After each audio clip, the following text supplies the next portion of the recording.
Hi guys, எல்லாருக்கும் வணக்கம். நான் உங்கள் சதீஷ். நீங்கள் பார்த்துட்டு இருக்கிறது ஃபிட் வித் தமிழ் சேனல். இன்றைக்கி நம்மளோட ஃபேட் லாஸ் சேலஞ்சில் 34வது நாள். ஸோ காலைல எப்பவும் போல் 6 மணிக்கு வாக்கிங் கிளம்பிட்டேன். இன்றைக்கி திருவிழாவோட செகண்ட் டே, மெயின் டேவே இன்றைக்கி தான் கொஞ்சம் திருவிழா கோலாகலமாக இருக்கும். ஸோ ஜிம்முக்கு போய் சீக்கிரமாக ஒர்க் அவுட் போட்டு திரும்ப வந்தால் மட்டும்தான் நான் திருவிழாவுக்கு சரியான டைமில் போக முடியும். ஜிம்முக்கு என் கூட வர தம்பி அவர் கூட ஒரு தம்பியை கூப்பிட்டு வந்தார். சம்மர் வெக்கேஷன் விட்டதுனால தம்பி எங்கேயும் கூப்பிட்டு போல.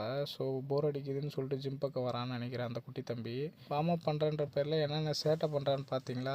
சரி, நம்ம ஒர்க் அவுட் பண்ண ஸ்டார்ட் பண்ணுவோன்னு சொல்லிட்டு ப்ரீ ஒர்க் அவுட்டுக்கு எடுத்துகிட்டு போன வாழைப்பழத்தை சாப்பிட்டு ஒர்க் அவுட் பண்ண ஆரம்பிச்சிட்டேன். இன்றைக்கி ஷோல்டருக்கான ஒர்க் அவுட் போட்டு வீட்டுக்கு கிளம்பிட்டேன். பிரேக்ஃபாஸ்ட்டுக்கு 50 கிராம் சோயா சங்க்ஸ் வச்சு சேலடும், ஒரு எக் ஒயிட்டும், ஒரு ஃபுல் எக்கும் எடுத்துக்கிட்டேன். ஒரு வழியாக பிரேக்ஃபாஸ்ட்டை முடிச்சுட்டு திருவிழா நடக்கிற இடத்துக்கு கிளம்பிட்டேன். இன்றைக்கி எங்கள் ஊரில் 2வது நாள் திருவிழா. ஆக்சுவலி இன்றைக்கி நாள் என்ன நடக்கும்னா, அங்கே ஜோடித்து வச்சுருக்க 3 கரகங்களை 3 நபர்கள் தூக்குவாங்க. அதுக்கு முன்னாடி சாமி அருள்வாக்கு சொன்னால் மட்டும்தான் அந்த கரகத்தை தூக்கிட்டு வெறுங்காலிலே தான் அவங்க ஊர் ஃபுல்லாக சுற்றி வருவாங்க. நான் இன்னொரு விஷயம் சொல்லிக்கிறேன்.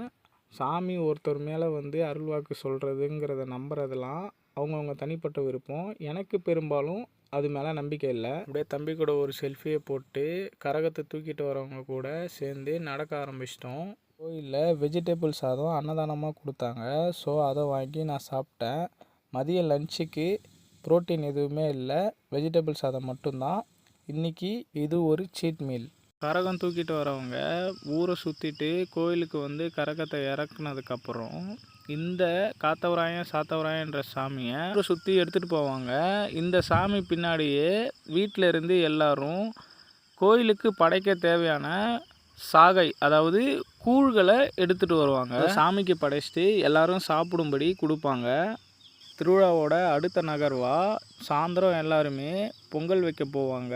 டெய்லியும் இந்த மலையில் தனியாகவே மலை ஏறுவேன். இன்றைக்கி எல்லாருமே மலை மேலே தான் இருப்பாங்க. ஏன்னா மலை மேலே இருக்க சாமிக்கு தான் இன்றைக்கி திருவிழா.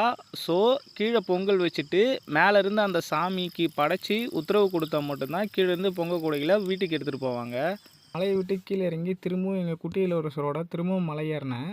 திருவிழாவோட தொடர்ச்சியாக இரவு வான வேடிக்கை, டான்ஸு அண்டு ட்ரம்ஸோட சும்மா பட்டாசாக எங்கள் ஊரில் இருக்க இளைஞர்கள் எல்லாமே கரகத்தோட முத்துப்பல்லாக்க தோளில் ஏந்தி ஊரை சுற்றி வருவாங்க. முத்துப்பல்லாக்க தூக்கிட்டு போகிறதே எனக்கு பெரிய ஆக்டிவிட்டி தான். இருந்தாலும் நான் காலைல இருந்து 7000 ஸ்டெப்ஸ் நடந்திருக்கேன். ஸோ நீங்களும் உங்கள் உடம்பை ஃபிட் பண்ணுங்கள், உலகத்தை வின் பண்ணுங்கள். பாய்.